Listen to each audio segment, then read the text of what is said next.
What we have here is an application of circular motion. We want to determine the minimum speed needed for a 1,200 kilogram roller coaster to complete a vertical loop with a 16-meter radius. So let's go ahead and draw a picture of this. Let's pause this and answer the phone.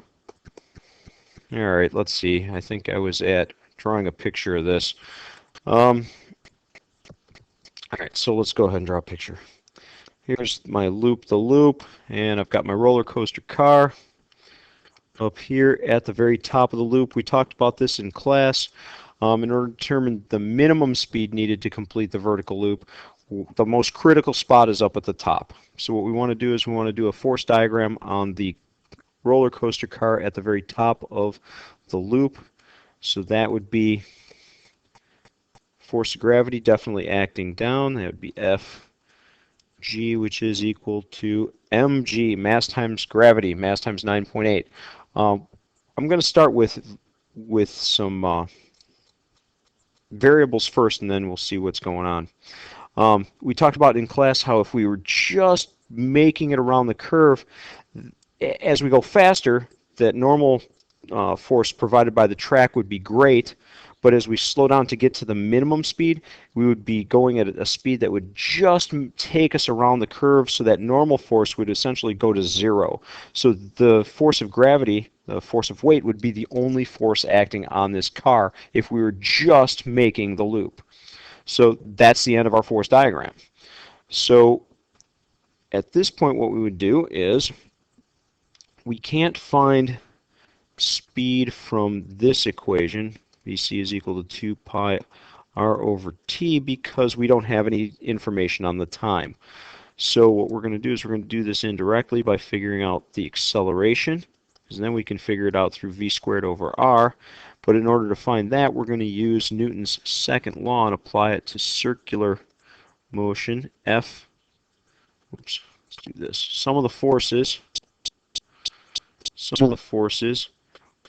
which is the same as the net force, and in this case would be just Fg. Since we're going in a circle, this would also be our centripetal force. Remember, a centripetal force can be any force causing something to go in a circle, and in this case it's also the only force acting on the object, but it's also the sum of the forces. So that's going to be equal to ma. Oops.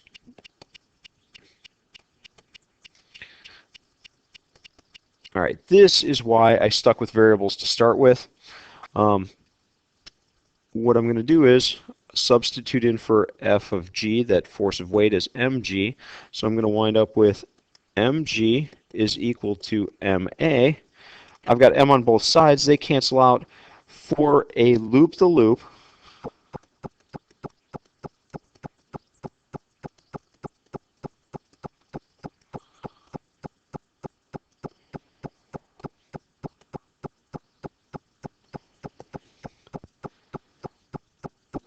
the acceleration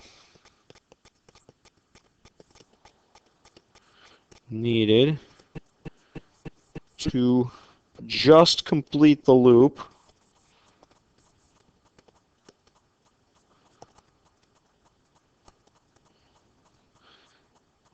equals g, which is 9.8 meters per second squared. That's true of any time we're working on a loop-the-loop looking for that minimum speed.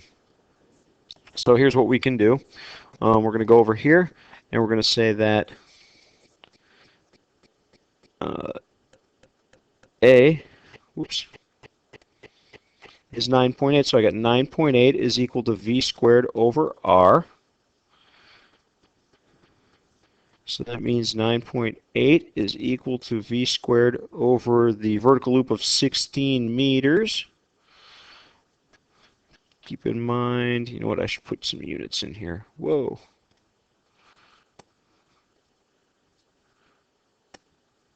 .8 meters per second squared. So what's going to happen is I'm going to multiply both sides by 16. So I get 16 meters times 9.8 meters per second squared is going to be equal to v squared. Let's go ahead and multiply that out and get 16 times 9.8. It's going to be 156.8. So V squared is equal to 156.8. I've got meters times meters, so that's going to be meters squared per second squared. I want V, so I'm going to square root both sides. So we get V is going to be equal to